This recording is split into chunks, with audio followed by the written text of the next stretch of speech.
what if I didn't know. Now I'm walking through fields of flowers. Rain may glisten, but still I listen for hours and hours. I'm just a kid again, doing what I did again, singing a song. When the red, red robin comes bob, bob, bobbing. When the red, red robin comes bob, bob, bobbing. When the red, red robin comes bob, bob, bobbing along. To the latest Red Robin podcast, HeritageCast, which is of course powered by 360 Chartered Accountants and Budget Ties Auto Centre. Joining me for this HeritageCast is someone who is simply championship and premiership double.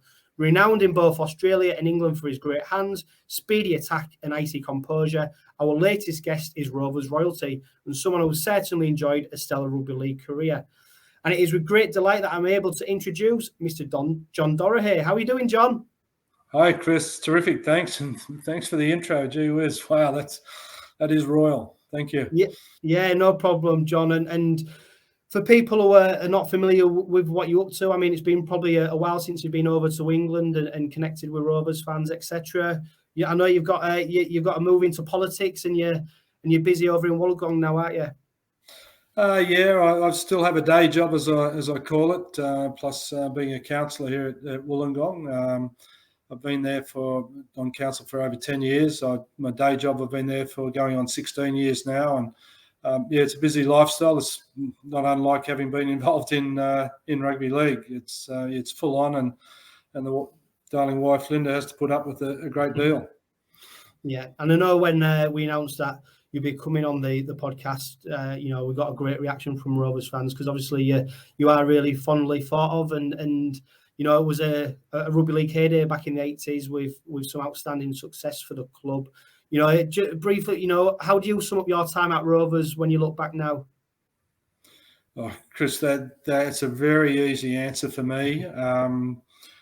Both personally and as a family, it was crazy. I get a little bit emotional because some of the best years of my life, of my rugby career. How it began was I'd played at Lee for about eight or 9 weeks back in 1973, and we happened to play against 𝐂𝐿 in my first team game at the old Craven Park, and I don't remember anything about it because I got knocked out by Rovers Bobby Smithies, who, God rest his soul, is now passed, but and he's a local Illawarra lad, played for 𝓸𝓸𝓷𝓼. And at that juncture, I guess, fast forward 10 years, Colin Hutton was visiting Sydney to watch some rugby and look at looking for players to come back and play at 𝐂𝐿. He just happened to come along to a match at Kogarah Oval and watch St. George play Illawarra. And I was playing standoff, as you would call it, 5'8", out here, and I had a bit of a pretty good game. And anyway, and Colin, having known Alan Fitzgibbon, who was our coach, and because Alan played at Rovers in 73 also, and he invited Colin in, and Colin asked, if he could talk to some of the players, and of course Alan obliged, and Colin in his chats came up to me and asked, whether or not I enjoyed England, which I had done back in 73, although it was a short time. And then he asked, would I be interested in going back again? And I said, absolutely. It's one goal that I've always had, and unfortunately, because of the blockage in the international transfer system, then there wasn't much of an opportunity presenting. Anyway, long story short again, Colin went back to Hull, must have spoken to the board and to, of course, Roger Millward, the wonderful coach, and said, look, opportunity to come over. And they called me up and invited me over. We then went through the process of fighting the rugby league here in Australia and having a win, and then being the first of the Australians to sign up and come to England and and me being blessed, play for whole Kingston Rovers. And that was how it all started. Yeah, and like you've already mentioned, it wasn't the first time that you came over to our shores to play rugby league. How did that move to Leigh come about? It was through 1973, of course, was a kangaroo tour year. And I'd played representative football for both Illawarra and New South Wales country against City, and being all those high-profile players. And when it was coming up to kangaroo selection time, my uncle, who was from the Wirral near Liverpool, had married my father's sister. He said, "Mate, I hope you get on the tour." Anyway, I didn't. They took Alan McMahon instead. And he said, "What about going over? Would you be interested?" I said, "Absolutely." So he got in touch with a good friend of his, which is a chap by the name of Dave Cox. And Dave, at that time, was coaching Cass. Dave had coached other nationalities. He'd coached Dewsbury and Batley, I think, and one or two other clubs as well. So he was well versed in the English rugby league scene.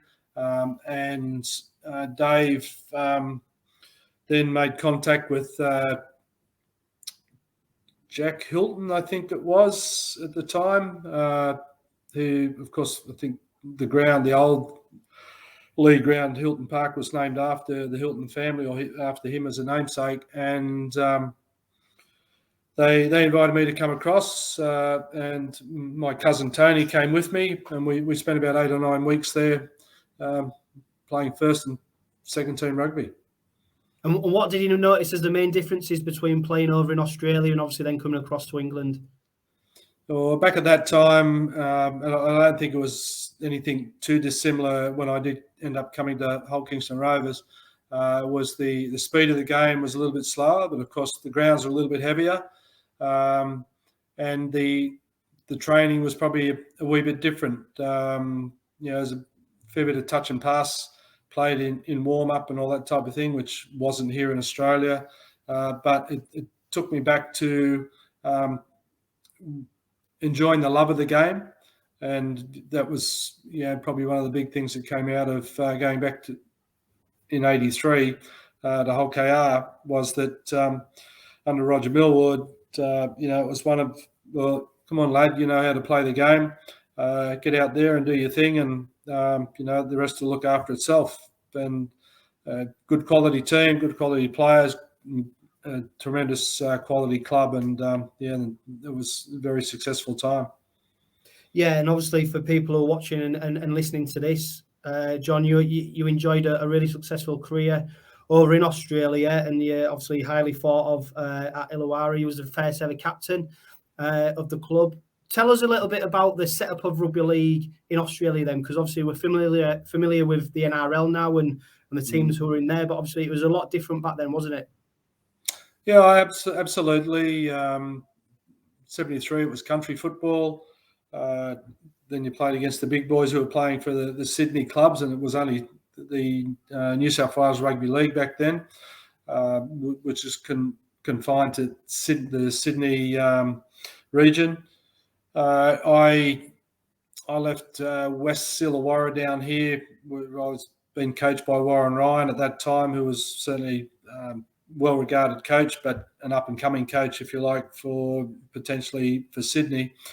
And I went to Western Suburbs Magpies. Spent 6 years there, and then 2 over at Manly, and then come to Illawarra, of course, where Colin Hutton had seen me before I finished off at North Sydney. But rugby league back then was very different on both sides of the oceans. You could play rugby and you could try things, and there might be a mistake, but you wouldn't pay as heavily for it then as what you would today, where the opposition would potentially get a score against you in these days. Back then, you go to training, and then you go to the club alongside the ground, and you'd have a couple of jars of beer and then head off home. And Unlike today, I think they're fairly strict in their regimen of training and being alcohol free and all that type of thing. But the game was definitely slower, except for, interestingly, if you have a look at the tackle and the play the ball, it's much slower today at that part of the game than it was back in the 70s and 80s. And because players just made the tackle, they got up, marked up, got on with the game. Whereas today they're trying to hold the player carrying the ball up a wee bit. That then allows, because they've got the ball trapped, then it allows their players to get back on side and have a bit of a second or two rest, and then they flop down and slow down the play the ball that way. So they're probably that's probably the major thing for me. Of course, except for the other thing being scrummaging. I think that's a blight on the game that we don't coach forwards in how to scrummage correctly as they did back in the 70s and 80s. And I can remember Warren Ryan brought down a well-known English test forward in Cliff Watson to one of our training sessions, and Cliff got two forward packs to pack down, and he packed on one side as a prop, and what he did in pushing and pulling and prodding the other guys around and saying, well, look, this is how you pack tight, and you look after your hooker, and then the game's changed. Whereas today, it's basically you put a hand in the scrub and you bend over as though you're packing in, but you're not. I honestly think that's a blight on the game.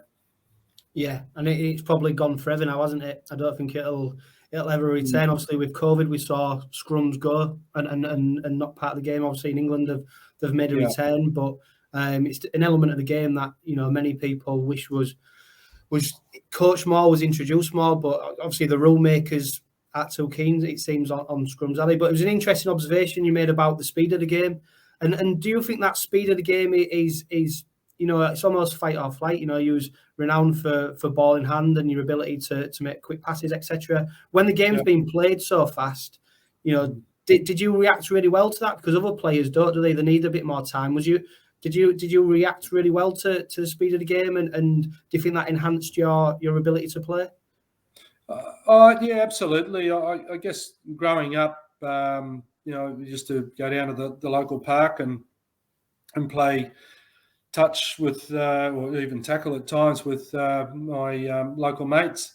We used to play a game called Forcing's Back, which helped me improve my kicking game, in general play kicking. Then, of course, you were kicking goals and things like that. But the game itself, as far as the speed is concerned, I guess there's a natural ability to that as well, being able to catch and pass and hand-eye coordination and all those. I was blessed to have a good hand-eye coordination and be able to look peripherally at what was happening out there to the side, and knowing that, oh, gee whiz, this guy's going to belt me now, but I know where my support is, or where my centre is, or my inside play and things like that you're able to get through that play pretty easily and knock the pass on to someone else in a better position. Yeah, and it's that ability that must obviously led to you play for New South Wales and Australia. It must be really happy times for you to be able to represent your state and then obviously country as well. Oh, absolutely. Like all our players, like your Mike Smiths and your George Fairbairns and Len Case and all those lads that David Halls had played for England as well, and probably some of the county sides at the time. Being chosen as representative player, it just puts you up there as far as high esteem is concerned. It's a reward for effort. It's a reward for your ability and tenacity, and being able to play as a team player, not just as an individual as well. Yeah, and obviously, when you come to Rovers and you've got a career what you've already had in Australia, no wonder the Rovers fans were excited to see you sign. Obviously, Colin Hutton came over to check you out and bring you over. Roger Millward was the coach, but it wasn't the first time that you'd come across Roger, was it, with him playing for Cronulla over in Australia? No, correct. Yeah, I played against Roger when he was out here, and although I didn't get to know him personally then, I think he probably ran around me a couple of times. But Roger was a fantastic coach. He was very different to any other coach I'd had. He was, if I can say, more laid back than probably I was, as, in my temperament. And but Roger knew what to say, how to say it, and looking to just pull all of that energy out of the player to play the game well and play either individually or within the group or within a particular move that we might have on and things like that. He knew that the derby games that we played, which is another fantastic thing that I was very fortunate to be able to play in, against the whole black and whites, that there's nothing like it, just as a team and as a club. But then when you get out there in the lead up to the game and you see the supporters out in the streets, they're saying good luck this week and hope you play well, hope you win, all that. And then when you walk out of the tunnel and up onto the ground at certainly at Craven Park, then the noise, the singing and the chanting even before the match starts is something that to behold, and something that Australian Rugby League just doesn't have like you do in England. It's it's the culture, and it's just so wonderful. I can't express the gratitude from me or even my family that we were able to experience that. It's was enormous, and thank God for it. And it was fantastic to have Roger leading us, and then Colin with his backroom people. That everything was just straight down the line, and we knew what our jobs were, and we went out there to battle, and we battled hard, and we won plenty of games. Yeah, and you're not the only guest we've had on who's mentioned the derby, especially people from Australia and New Zealand. It's maybe one of the biggest selling points, and I think Clint Newton said he'd rather play in front of 12,000 at Craven Park than he would 90,000 in an NRL grand final, just because of the noise and intensity and the passion that's shown. So I think it is something that is unique to our sport. But going back to when you signed for Rovers, am I right in thinking that you never had a written contract whilst at the club? Correct. Which is pretty good going, isn't it? For when you look at what goes on in these days, and it's pretty. It must have been built on trust. Look, it was when you meet a man like Colin Hutton. Excuse me, getting emotional because I love the man. It was just a shake of the hands. Hello, John. Nice to meet you. Watched you play for Lee against Rovers, and then when we got to talking on the phone and things like that, and then of course Ron Turner, the former general manager, he was involved at some stage too. You just had that innate confidence in the process, and it was one of you could trust this person, and we each of those 3 seasons that we spent there, no, we never had a contract, unlike I did elsewhere. And it was one of the most wonderful things that I can take away from the game, that there was a trusting factor in it, and there was not one hiccup at all. The home that we were placed in out at Thornton was fantastic. It was suited right down to the ground to the family, and the neighbours were wonderful, and out of it we've got firm, I call friends, we call family, in the Gale family in Standage, and it was just wonderful.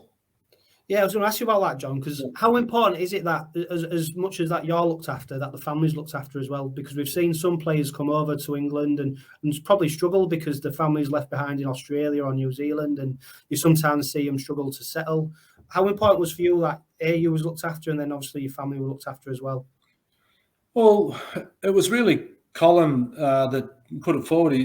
He said to me, "Look, John, the first thing we do is we'll look after you and your family. We'll arrange the accommodation and put you in a nice village rather than the centre of town." And I think that was important, coming from a place like Wollongong, which is more, it's pretty much like Hull, but it's where we live in Fig-Tree. It's like a village thing. And when we arrived in Hull, we were picked up by both Ron Turner and chap, God rest his soul, Max Gold, who was a director at the time and a lawyer, and driven back to the club and met Colin and met Roger and met everyone, and then it was time to go off to our house. And when we got out to 𝐁𝐿𝐵, the house was a semi-detached. It was a 3-bedder, so it was going to suit us as a 5-member family, and with the twin lads. And we had good neighbours, and the most prominent of our neighbours was Roger and Angela Gale, with their daughters Sue and Mandy, and they crazy part was, as soon as we arrived in Thorn, I went and had a sleep because I had training that afternoon, and my wife Linda and the 2 lads walked around to the local shops, and whilst on a walk going around there, this young lass says, Sue Gale, as the name turns out, and being the neighbour across the road, says, "Oh, excuse me, are you the new Aussies?" And of course Linda said, "Yes, we are." And of course, being strangers in the village, I guess probably easy to point that out. From there, she says to Linda, "Oh, do you need a babysitter?" Well, Linda's gone, "Oh, there is a God, thank you." And so, yeah, from that moment, it was really easy to settle in. Angie used to invite our young daughter over, who was only 18 months at the time, and as we went through those 3 seasons, across to help her cook and bake and all those sorts of things whilst we went off to the rugby. And as I say, yeah, they're just family friends, and they live out Skirt way now. But yeah, I couldn't thank Colin and Roger and Marjorie Hutton and that for everything they did. And then there's the players' wives as well. Mike Smith's wife, Jackie, she really enveloped us as the people from down under, and showed us the way, and was certainly very helpful and secure for Linda to have that friendship come out of it too. And we remain friends to today, and we regularly speak to both Angie Gale, Roger's past, and of course to Mike and Jackie Smith. We regularly talk to them. And I bet you couldn't believe it. You've travelled halfway around the world, and then one of your first games is against the touring Queensland side, which is, of course, made famous by Mark Broadhurst taking on the referee's role and laying down a marker to the Queensland side. I mean, that must have been a bit of a baptism of fire for you. Well, it was, because I guess, especially Mark and I, we knew what to expect from the Queenslanders, given that they come from Australian side. They were coached by Arthur Beetson, who, of course, is another well-loved ex-player of Rovers. And so we knew it wasn't going to be easy. You had your Wally Lewises and all these players there who were quality players in the game. And but when we went out there, we knew what we had to do. We had a really good team, Great Britain internationals, England internationals, and Kiwi internationals. So it was a quality team, well coached, and we stood up to them. And when Mark floored that Shane Bernard, that probably helped us win the game, because they went on game plan of retribution, which went right against their game plan of trying to win the game, I think. Yeah, and when we spoke to David Hall, he said it was probably one of Hull Kingston Rovers' greatest ever results, just because of how good that Queensland side was, and how well the team had reacted to the adversity and the you know, and how they managed to come away with a victory. Because also, if you look at who Queensland then went on to play and the victories that they got whilst touring, it just shows you how big that result was. And I think I'm sure David said that after Beeston he wanted to play Rovers again before they went back to Australia. He did. He asked Colin Hutton if they could have a return match towards the end of their tour. And naturally enough, we didn't want to get involved in that, and Colin and Roger didn't want to get involved because we were one up.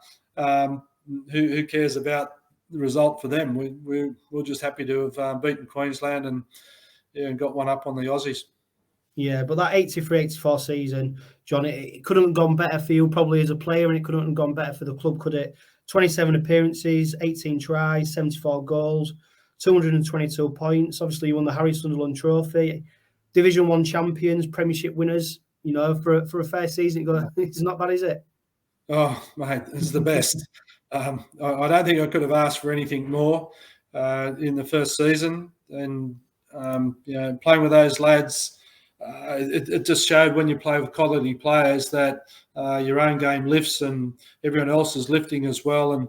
And when you know you can trust in the bloke alongside you to either make the tackle or help you make the tackle or make a run and know you're going to have support there, you were blessed again because it was a quality team, quality club. Yeah, and how much was you enjoying playing at 5'8"? Because obviously it was a position that moved you to coming over to Rovers. Yeah, well, look, Warren Ryan always said that I was probably destined to be a better 5'8" than I was a fullback or even centre when I played centre. And I thoroughly enjoyed it. And, unfortunately, I took over from Steve Hartley, who was a fantastic rugby league exponent at the standoff position. But in saying that, Roger felt that I was ready for it, and it might have been an injury or something like that opened up that door. But it was wonderful to be able to play in that role for the team. It was certainly all ticked off by some of the big wins we had, and certainly getting that championship out over at Lee itself, as it turns out, funny enough, and then winning the premiership at Headingley. Yeah, and I suppose, was you aware of how many competitions that Rovers actually played in? Because you had the Yorkshire Cup, John Player, obviously the Challenge Cup, the league, the hell of a lot of rugby leagues to be played there, wasn't there? Yeah, and then the premiership. Having 5 trophies to play for, I think really kept the interest in there for all clubs. So therefore, it was a real contest across the game itself. It wouldn't matter whether you were playing a Leeds or you're playing a Salford or you're playing a 𝐂𝐿 or a Batley or anything like that. It's everyone was looking for a win and glory. But we're very, again, blessed to be able to play with a group of guys like we did at Rovers in 83, 84. And Len Casey as captain in that year was as hard as nails, and he demanded the best from the players, and he'd soon get into you if he thought you were not putting your best foot forward, and at half time and things like that. And it was a pretty tremendous year. Yeah, and while obviously it's great that you're sharing the team's success and being part of club success, and you're in it for each other. So to get your own recognition with the Harry Sunderland Trophy must have been probably the cherry on the cake. Yeah, you could call it a cherry on the cake, Chris, but at the same time, that was a team game. I don't think I did anything really outstanding. There was other players there that, you look at the forwards and they don't always get the glory that some of the backs do either, but they set up the win for us and quashed the Castleford attacking plays and through the forwards, and and we were very fortunate enough to come away with the win. But of course, saying that, I was very proud to have won the Harry Sunderland trophy that day and be a part of a winning combination and win the premiership final.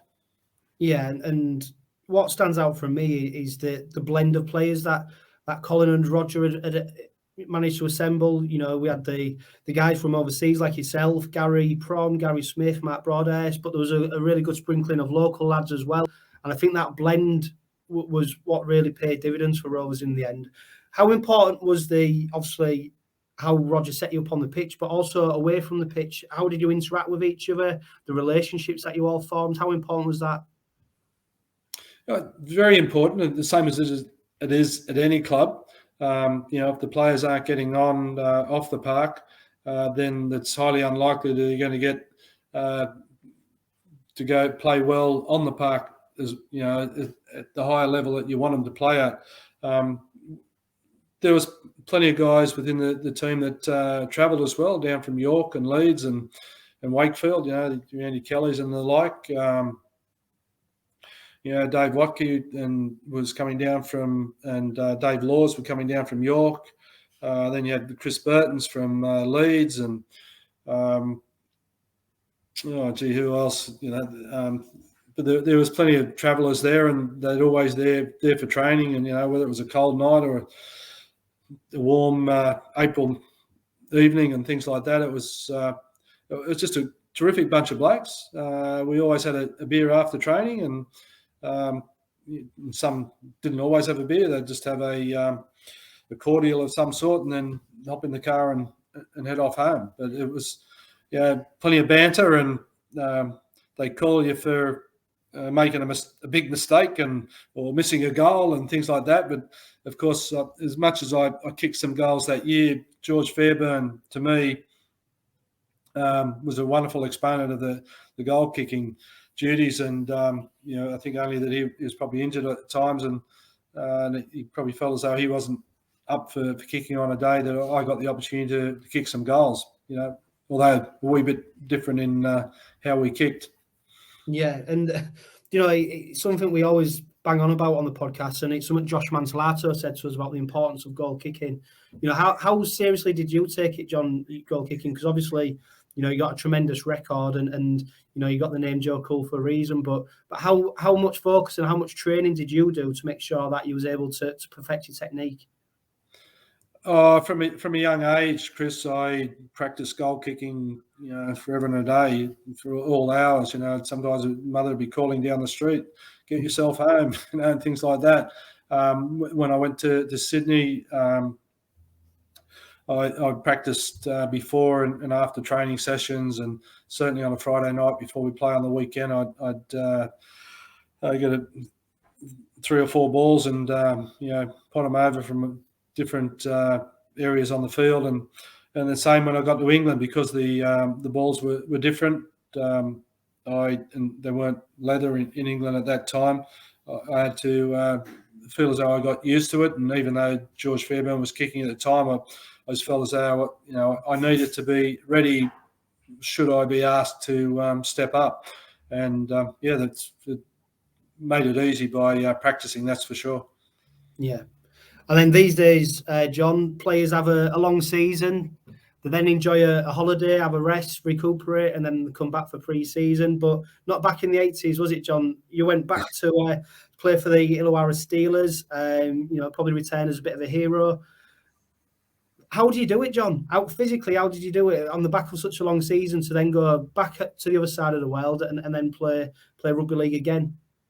Yeah, Chris, it's interesting. I had 5 winters in a row at one time where I'd played here, then played at Rovers, and came back and played here, and then again back over in England and that sort of thing. And I didn't find it hard at all. That might seem crazy, but I enjoyed playing the game. And I'll digress for a moment. There's a lot of Australian players that say, I couldn't play back-to-back seasons. I'd be stale and things like that. Well, for me, where I sit and how I enjoyed the game was I just went out there and played. I knew I loved playing the game, and so I just put the boots on and put the Rovers jersey on in this instance and get out there and play. And then when I'd come home, I'd want to play for Illawarra Steelers, and then as that season was finishing and I was heading back over to England,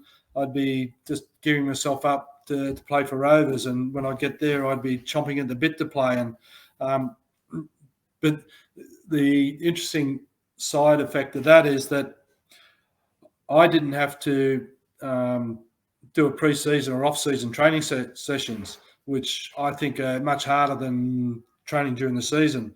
And I was doing my weights and things like that, but I just enjoyed playing the game and being on the park and running the ball and making tackles and playing with my mates. So it was easy. I suppose there's something there where, you was probably constantly always at that level. Whereas obviously if you had an off season, you dip down, have to get your fitness back, get back up to game speed. Whereas, not having a winter off, where he was constantly playing, you're always at that level. I suppose you was fortunate to avoid, pretty much any serious injuries. I just suppose, John, now you're obviously finished playing and you probably took some hammer to the body, etc. Have you noticed any long-term effects from playing at such a high level for so long? Some people would probably say I've lost my marbles. No, I've had my right hip replaced, and that was probably from goal kicking and general play kicking and all that sort of thing, all the extra stresses on the body in that way. I've had my fair share of injuries. I broke my right ankle just 2 weeks before I got married in '76. I've had a broken right thumb.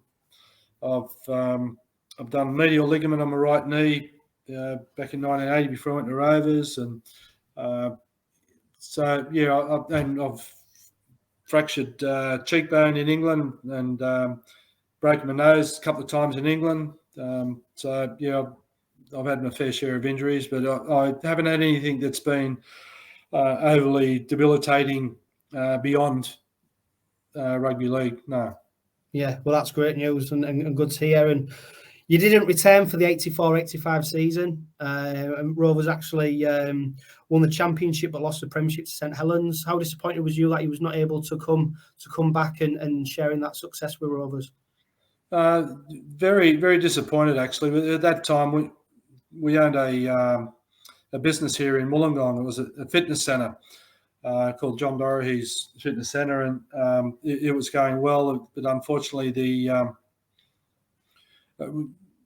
we just had to stick around and manage it because we didn't have good enough managers to allow us to travel. But that said, that allowed someone else to go, and I think it might have been Captain Miller maybe.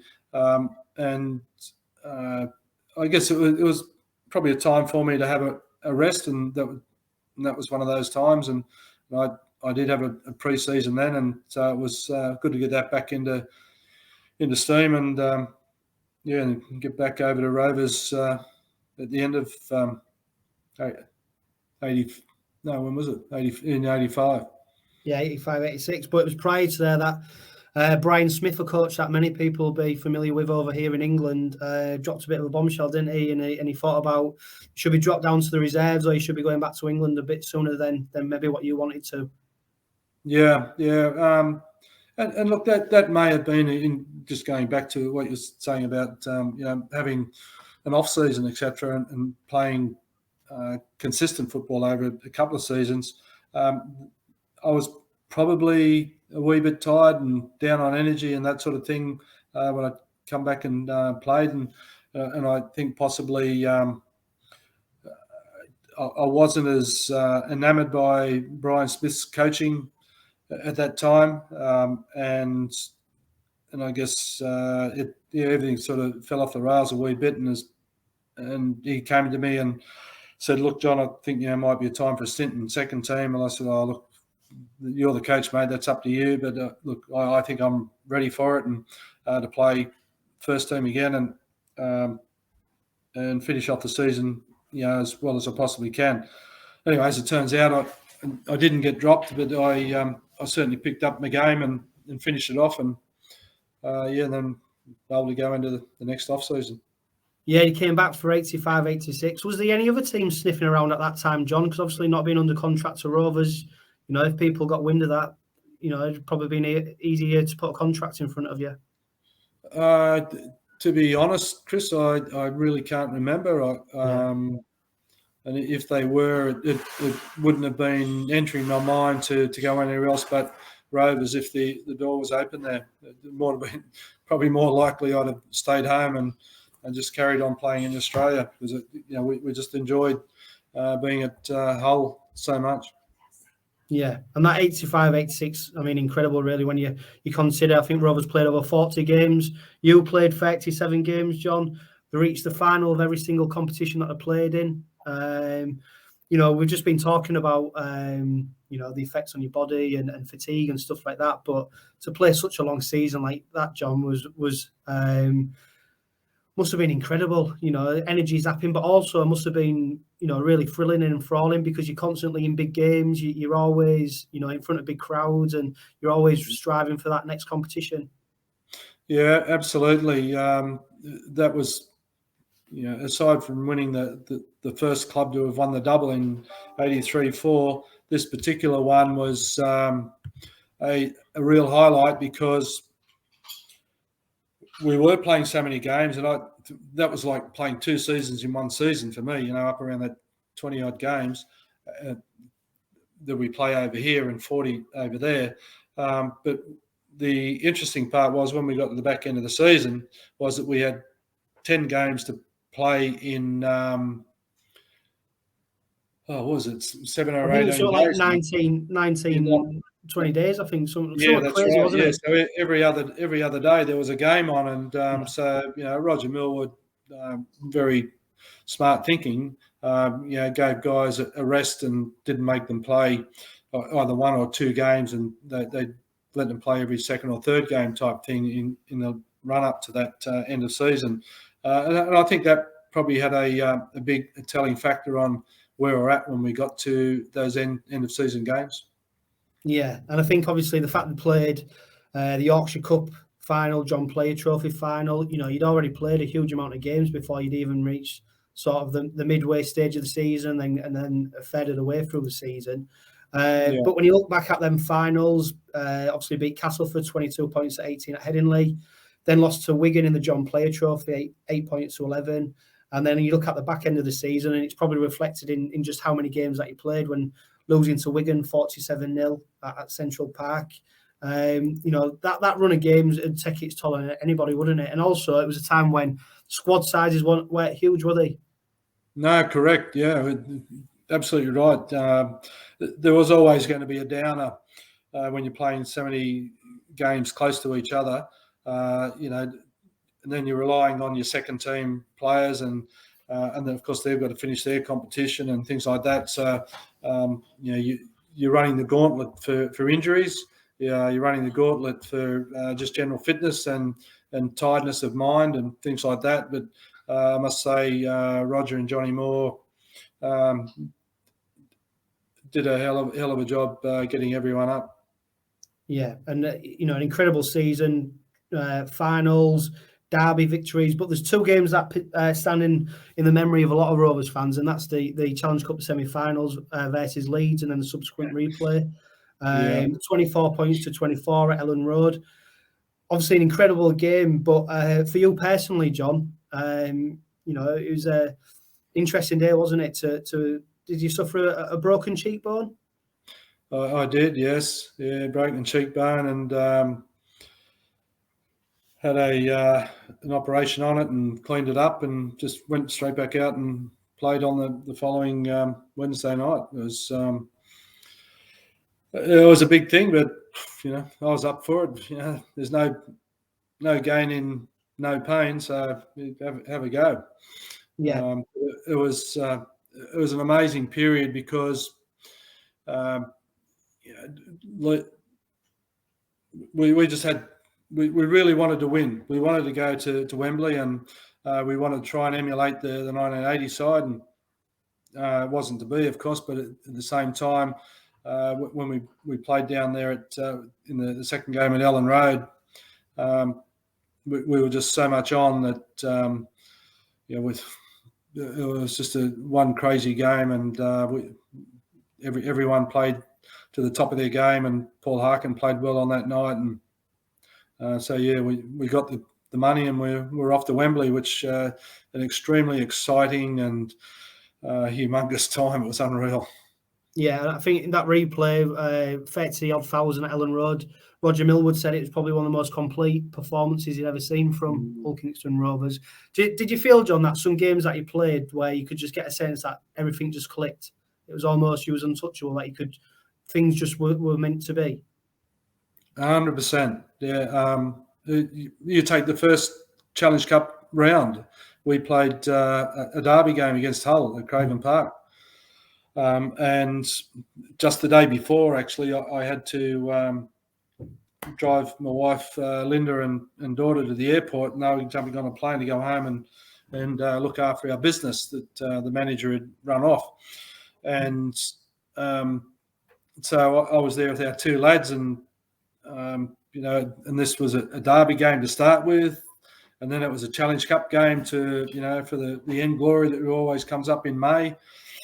And it was just one of those games that stood out so much, and we all put our heads to the game. And as much as Hull would have been worthy winners, also, Rovers got the money on the day, and then we ended up playing in the replay at Ellen Road. I would say probably in that season, that was the absolute best game that we ever played as a team, and we come away with the goods. Yeah, and obviously you brought your family over for the Challenge Cup final. A huge occasion for you and your family, and also for Hull Kingston Rovers. You must have been absolutely delighted to be able to go and play at Wembley. Probably a stadium that you'd seen from afar on TV over in Australia, but the prestige and the history that goes with the Challenge Cup, for you to be featuring in it, and hopefully, with an eye on winning the trophy, it must have been a fantastic occasion for you. Yeah, Chris, it was, and it actually goes back to when I was a teenager. Wembley was a big thing here in Australia, because it'd be on TV at midnight, and my mates and I would all gather together, and we'd at one of our places, and we'd watch the game on TV, the same as we'd watch the FA Cup final just a week or two before.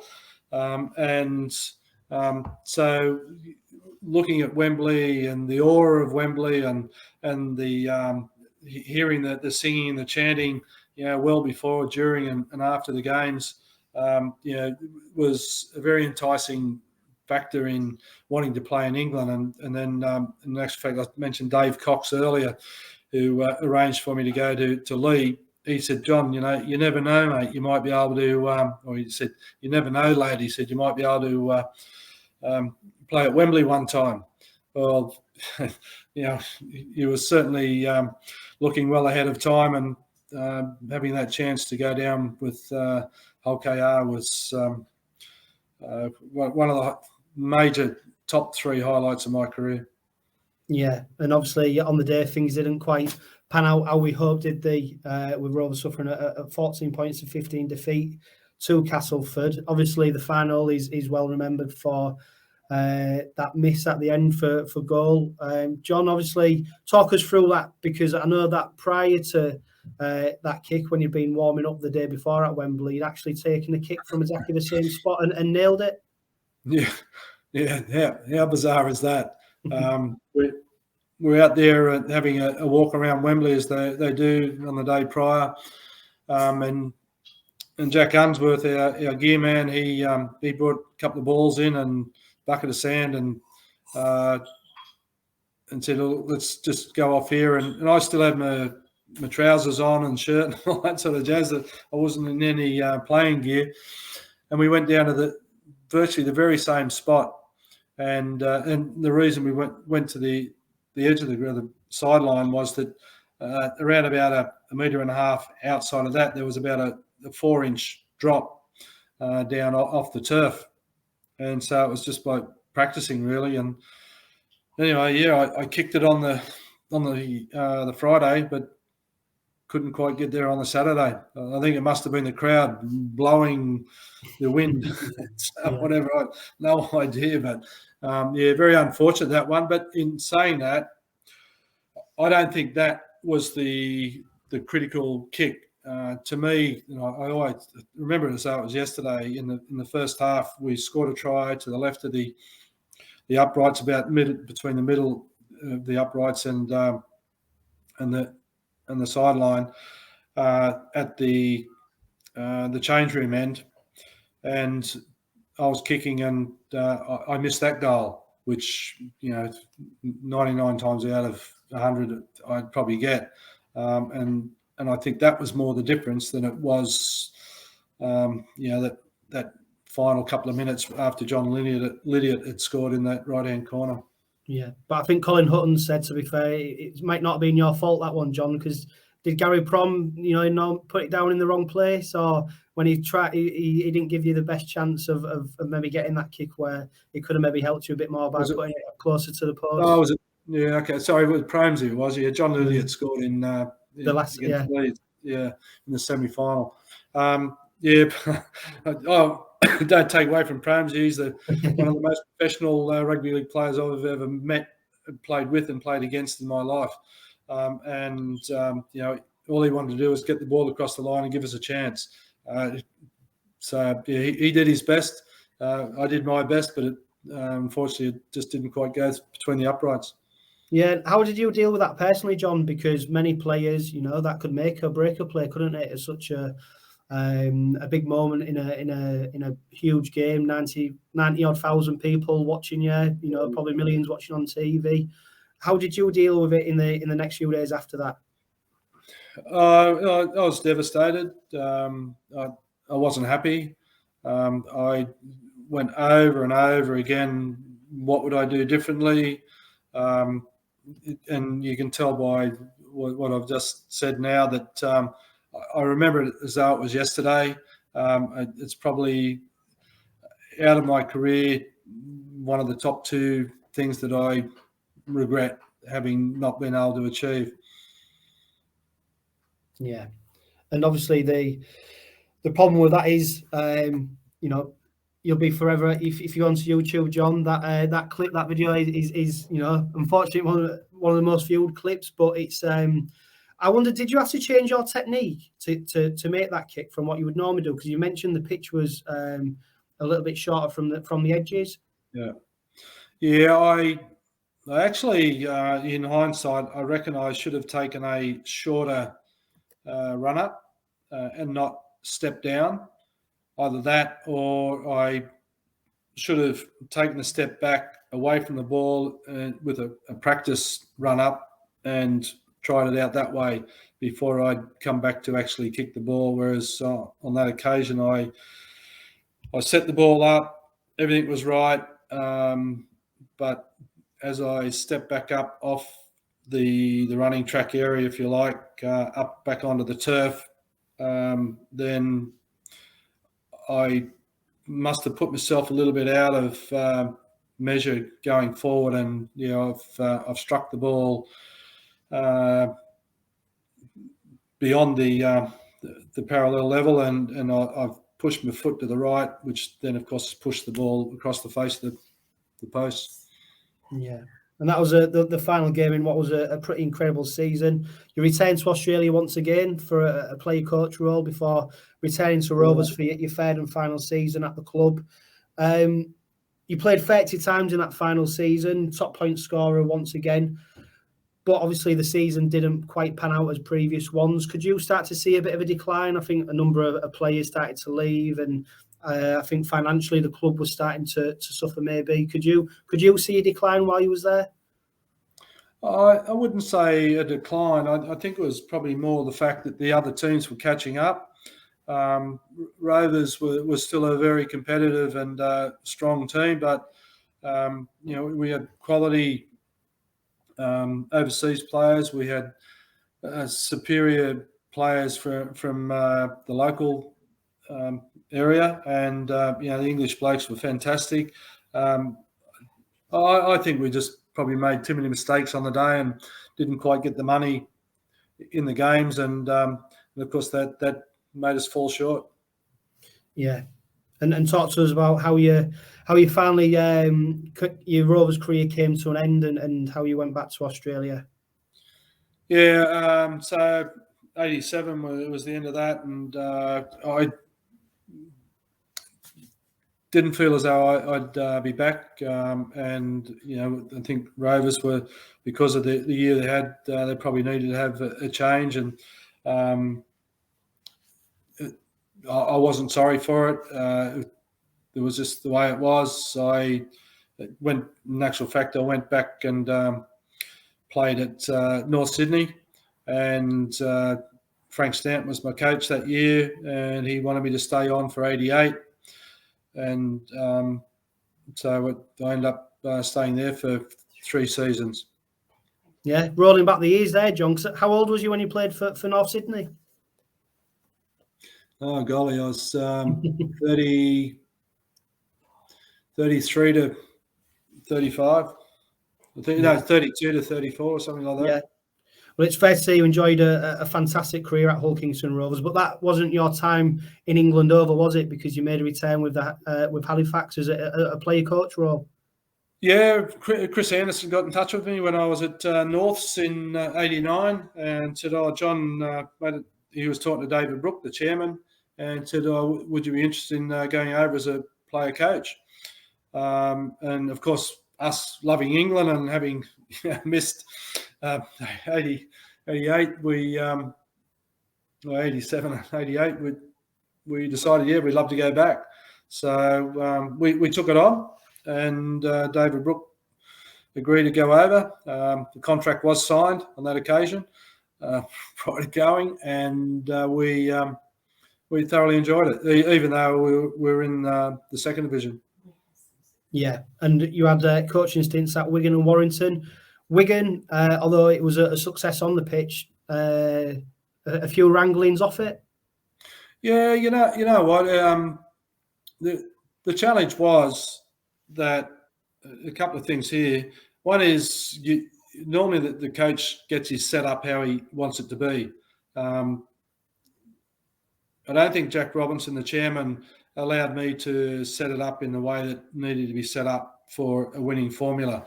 In the backroom staff, the one or two of the players I certainly played against most of the players in my time there, so there was always a bit of, because we were competitive on the park back then, and I clipped a couple of players that they probably had a little bit of angst against me, that sort of thing, held on, and so it was one of, well, how's this guy going to go?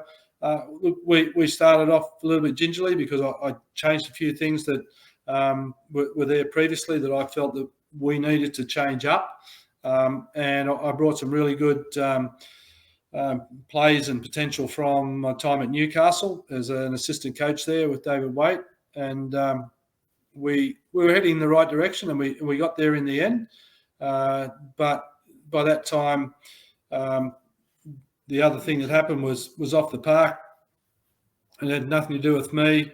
There was an ownership challenge, and one bloke wanted to own it, another bloke was trying to continue owning it, and I become the pawn in the story, and it was 2 weeks before we went to Wembley.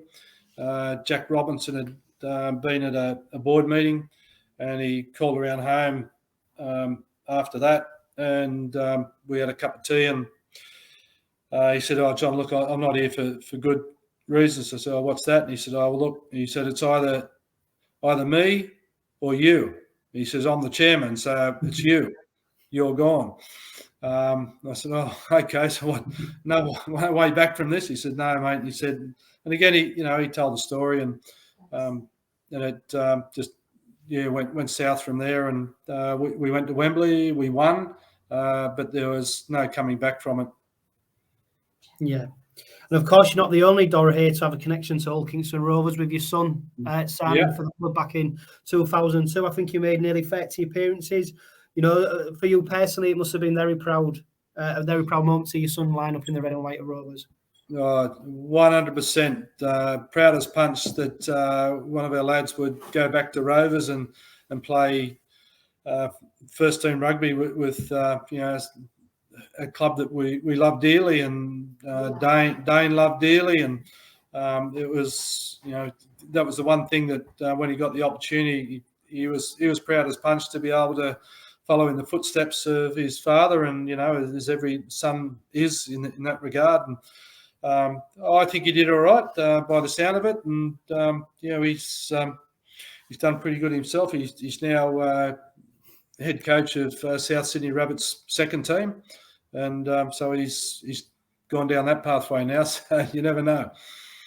Yeah. Well, John, it's been a fantastic chat, and I know for sure that our viewers and our listeners are going to really appreciate you sharing your experiences, and I hope that when I reach your age, my memory is as good as yours, because I can't remember what I did yesterday, never mind looking back 10, 20 years. It's been a really fascinating insight into what happened at your time at the club, and if you could probably just sum up, how much you enjoyed being over in England, but also how much you enjoyed your time at Old Kingston Rovers.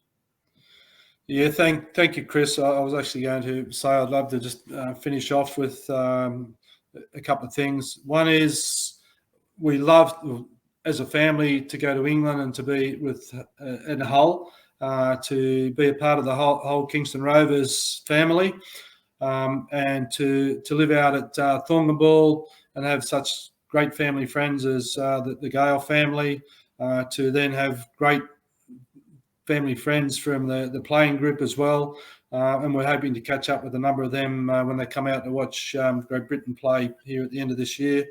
But importantly, we as a family thank Rovers, Colin Hutton, Marjorie Hutton, Roger and Carol Millward, and Jackie Smith for really pulling us all together as a group, that made it a great deal easier for me as a player and for any of us as players to play well each weekend. And as I say, as a family, it's probably the highlight of our life to have had the opportunity to live and experience the game of rugby league, especially at Hull Kingston Rovers. And I really appreciate the opportunity to talk with you, Chris, and talk to the great many fans out there on the podcast. And all I do is I wish Rovers all the very best under Tony Smith for winning season ahead, and continue on growing into the better club that's always looking to grow into. And thank you very much for the opportunity to be on your podcast. Yeah, no, the pleasure's all mine, John. An absolute gentleman. I can see why you've got the nickname 𝐁𝐿, because it's been an absolute pleasure. This has been the Red Robin podcast, HeritageCast, with John Dorahy, powered by 360 Chartered Accountants and Budget Ties Auto Centre.